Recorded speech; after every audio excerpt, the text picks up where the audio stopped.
7.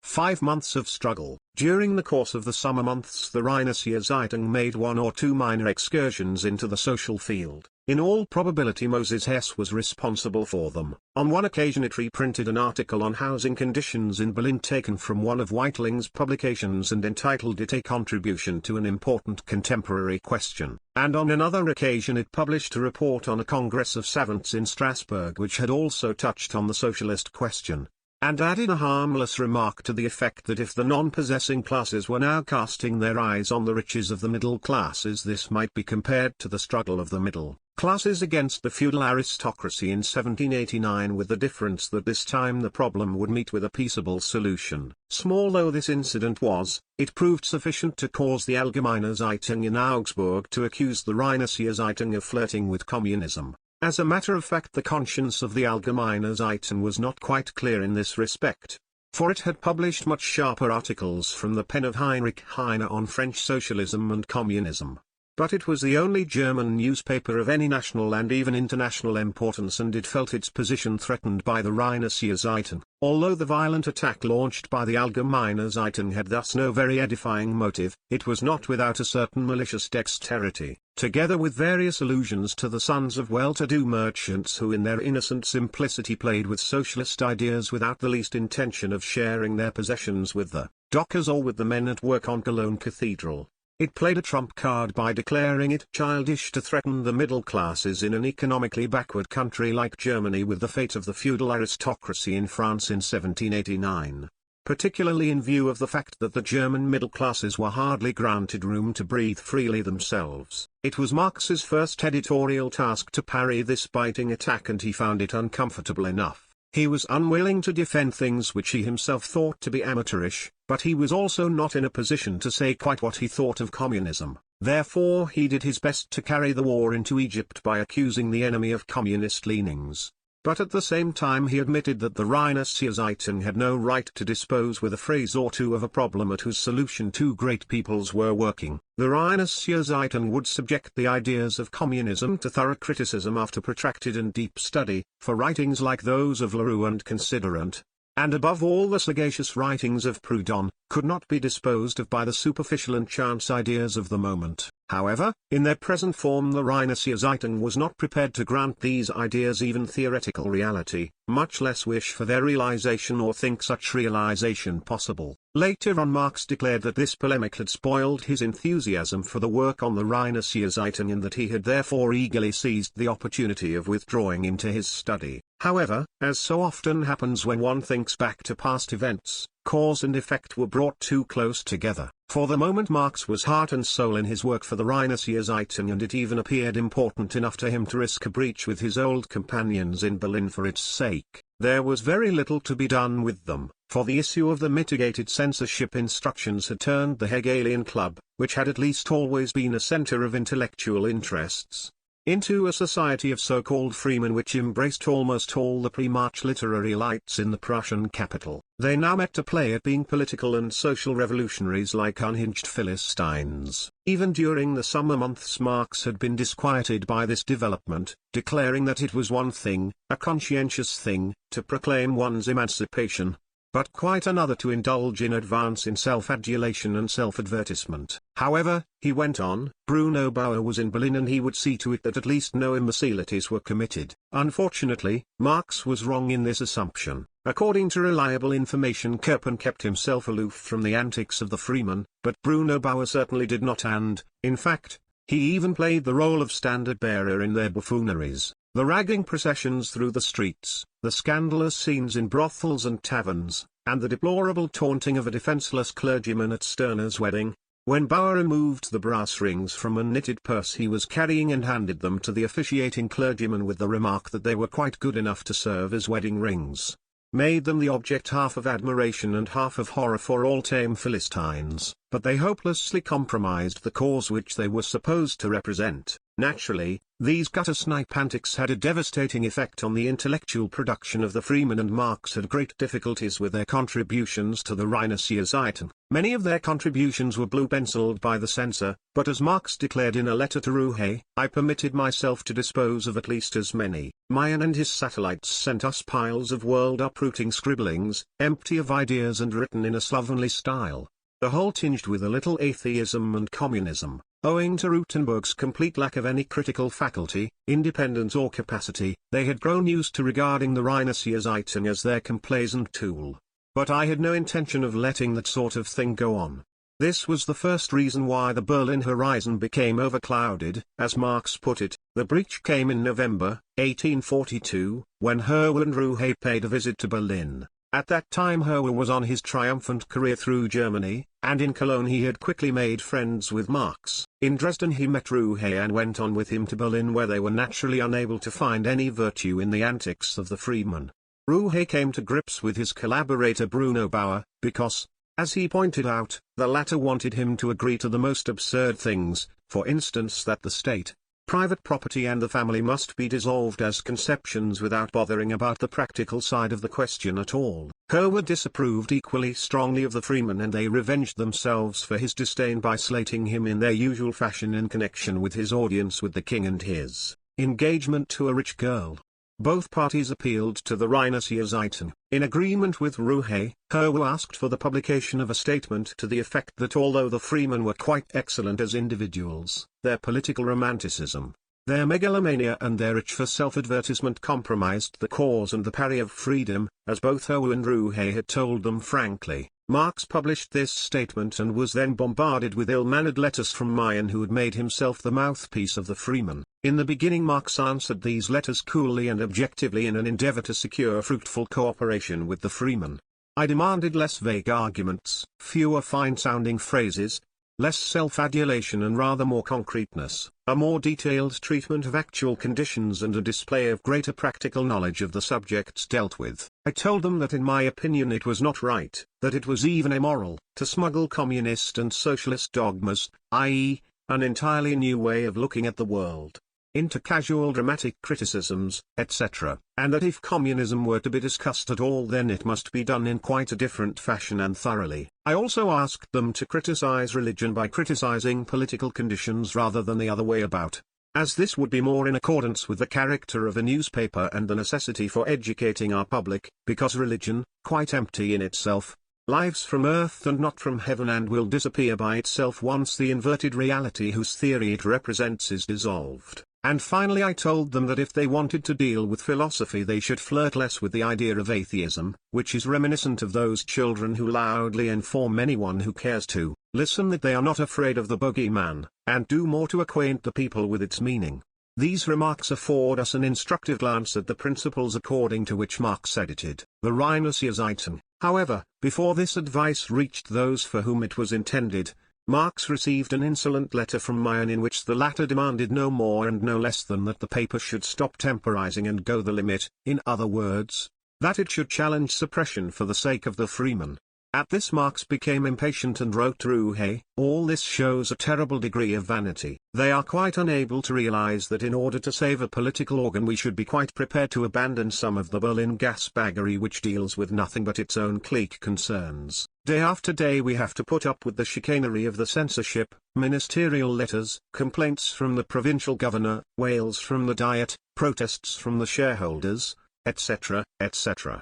And as I am sticking to my post only because I feel it my duty to foil the intentions of the despots as far as possible, you can imagine that I was rather irritated by this letter, and I have sent Mehring a pretty sharp reply. In fact, this represented the final breach between Marx and the freemen, almost all of whom came to a more or less woeful political end, from Bruno Bauer, who later worked on the Kreuz Zeitung and the Post, to Eduard Mehring, who ended his days as the editor of the Danziger Zeitung.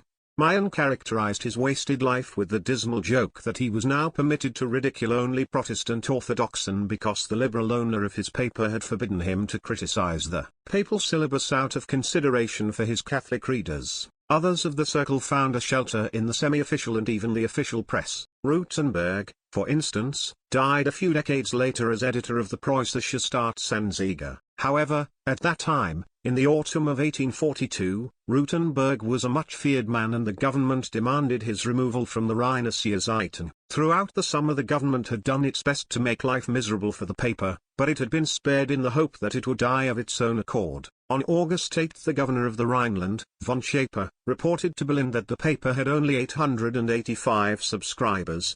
But on the 15th of October Marx took over the editorship and on the 10th of November von Schaper was compelled to report that the number of subscribers was steadily increasing, it having risen from 885 to 1,820, and that the tendency of the paper was becoming more and more insolent and hostile.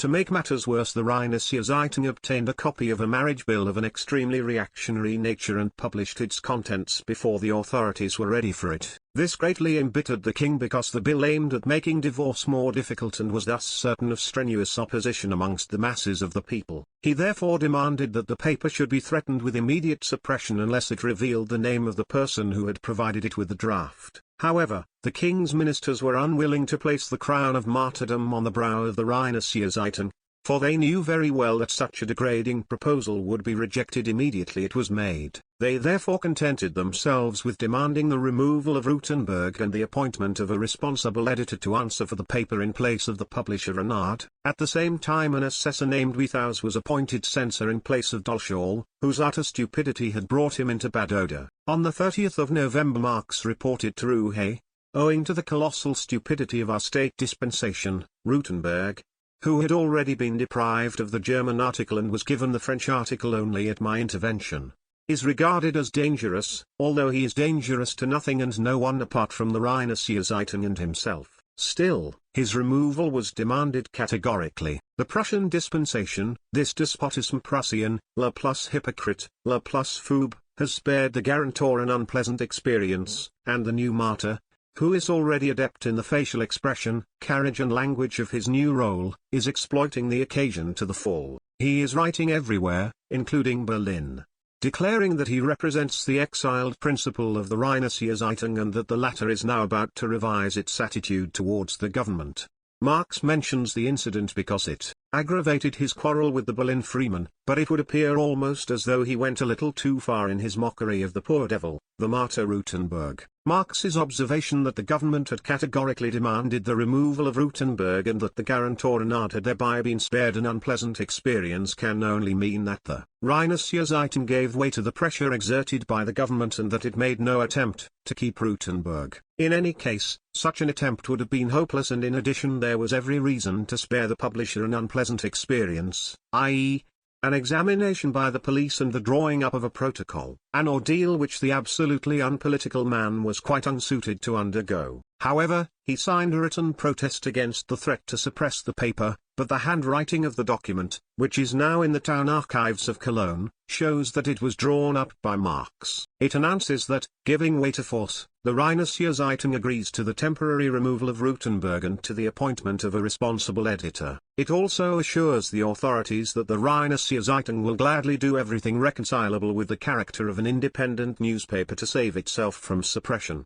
and that it is prepared to moderate the form of its articles insofar as the subject matter may permit. This document is drawn up with a diplomatic caution of which the life of its author offers no second example. But it would be unfair to weigh scrupulously every word of it, and equally unfair to say that the young Marx did any noticeable violence to his convictions at the time, even when he referred to the pro-Prussian attitude of the paper. Apart from its polemical articles against the anti-Prussian tendencies of the Allgemeine Zeitung in Augsburg, and its agitation in favor of the extension of the Zollverein to northwestern Germany, its Prussian sympathies had expressed themselves chiefly in repeated references to North German science as against the superficiality of French and South German theories. Marx also points out in this document that the Rheinische Zeitung was the first Rhenish and South German newspaper to introduce the North German spirit into the South and thus contributed to the intellectual unification of the separated branches of the German people. The answer of the governor of the Rhineland, von Schaper, to this address was somewhat ungracious. Even if Rutenberg were dismissed immediately and a thoroughly suitable editor named, it would still depend on the future conduct of the paper whether it would be granted a definite concession or not. However, the paper was granted until the 12th of December to appoint a responsible editor, though things never progressed as far as that, for in the middle of December new cause for dissension arose. 2 articles from a correspondent in Bernkastel concerning the impoverished situation of the Moselle peasants caused von Schaper to send in 2 corrections which were as empty of content as they were formerly ill-mannered in style. For the moment the Rheinische Zeitung again made the best of a bad job and praised the calm dignity of von Schaper's corrections, declaring that they put the agents of the secret police to shame and were calculated as much to dissolve mistrust as to restore confidence. But when it had collected sufficient material it published 5 articles, beginning in the middle of January, containing a mass of documentary evidence showing that the government had stifled the complaints of the Moselle peasants with brutal severity. The highest government official in the Rhineland was thus exposed to general ridicule, but he had the agreeable consolation of knowing that on January 21, 1843, the cabinet had decided, in the presence of the king, that the paper should be suppressed. Towards the close of the previous year a number of happenings had angered the king. A sentimentally defiant letter which Herwer had addressed to him from Königsberg and which the Allgemeine Zeitung in Leipzig had published without the knowledge of the author. The acquittal of Johann Jacobi by the Supreme Court on charges of high treason and lèse-majesté, and finally the New Year's proclamation of the Deutsche Jahrbucher in favor of democracy with all its practical problems. The Deutsche Jahrbucher was immediately suppressed and the Allgemeine Zeitung also as far as Prussian territory was concerned, and the Harlot Sister on the Rhine was to be suppressed in the general cleanup, particularly as it had still further irritated the authorities by publishing an indignant protest against the suppression of the other 2 publications. The formal pretext for the suppression of the Rheinische Zeitung was the alleged lack of an official concession, as though it could have appeared in Prussia for a single day without official permission when not even a dog can exist without a government license. As Marx exclaimed, the supplementary and objective reason was the usual babble about its nefarious tendency, the old stuff and nonsense about its ill will, its empty theorizing, diddly-dum-dee, etc. As Marx declared contemptuously, out of consideration for its shareholders, the paper was permitted to appear until the end of the quarter. Writing to Rouhe, Marx declared, "During our gallows respite we are under double censorship. Our real censor, a very decent fellow, is himself under the censorship of the provincial president von Gerlach, a passive and obedient blockhead. When it is ready for print the paper must be thrust under the noses of the police, and if they think they can smell anything unchristian or un-Prussian then the paper may not appear." Assessor Withaus showed spirit and decency enough to give up his post as censor, and for this action he was honored with a serenade by the Cologne Choral Society. Ministerial Secretary Sonpaul was then sent from Berlin to take his place, and this man did the garrotting so thoroughly that the double censorship was withdrawn on the 18th February. The suppression of the paper was felt as a personal insult by the whole population of the Rhineland, and the number of subscribers jumped to 300, whilst petitions with thousands of signatures were sent to Berlin in an attempt to ward off the final blow. A deputation from the shareholders went to Berlin in order to see the king, but they were not permitted an audience. The petitions from the populace wandered into the waste paper baskets of government offices, and those officials who had signed them were severely reprimanded. However, much worse was the fact that the shareholders were inclined to demand that the policy of the paper should be toned down in the hope that this would prove successful where their appeals had failed. It was chiefly this circumstance which caused Marx to resign his post as editor on the 17th of March. Though naturally this did not prevent him giving the censorship as much trouble as possible up to the last moment. The new censor, Sonpaul, was a youthful bohemian. In Berlin he had caroused with the freemen, and in Cologne he was soon mixed up in a phrase with night watchmen outside the brothels. However, he was a cunning fellow, and he soon discovered the doctrinaire center of the Rheinische Zeitung and the living source of its theories. In his reports to Berlin he speaks with involuntary respect of Marx, whose character and intellect obviously made a deep impression on him despite the great speculative errors which he thought he had discovered in Marx's views. On March 2 he was able to report to Berlin that under the existing circumstances Marx had decided to sever his connections with the Rheinische Zeitung and to leave Prussia. This report caused the Berlin Wiseacres to make a note in their records to the effect that it would be no loss if Marx emigrated, because his ultra-democratic opinions are in utter contradiction to the principles of the Prussian state, a statement which it would be difficult to dispute. On March 18 the worthy Sonpaul then sent a triumphant report to Berlin.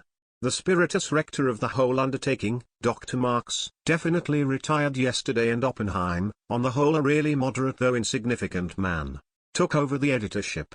I am very pleased at this, and today I had to spend hardly a quarter of the usual time on the censorship. The censor then paid the departing Marx the flattering compliment of suggesting to Berlin that in view of Marx's retirement the Rheinische Zeitung might now be permitted to continue publication. However, his masters displayed even greater cowardice than he did, for they instructed him to bribe the editor of the Kölnische Zeitung, a certain Hermes, and to intimidate its publishers, who had been made to realize by the Rheinische Zeitung that dangerous competition was possible. And the underhand trick was successful. As early as the 25th of January, the day on which the decision to suppress the Rheinische Zeitung had become known in Cologne, Marx wrote to Ruhe, "I was not surprised. You know what I thought about the censorship instructions from the beginning. What has now happened I consider nothing but a logical consequence. I regard the suppression of the Rheinische Zeitung as an indication of the progress of political consciousness and I am therefore resigning. In any case, the atmosphere was becoming too oppressive for me. It is a bad thing to work in servitude and to fight with pinpricks instead of with the sword even in the cause of freedom. I am tired of the hypocrisy, the stupidity and the brutality of the authorities and of our submissiveness, pliancy, evasiveness and hair-splitting. And now the government has given me back my freedom. There is nothing more I can do in Germany. One debases oneself here.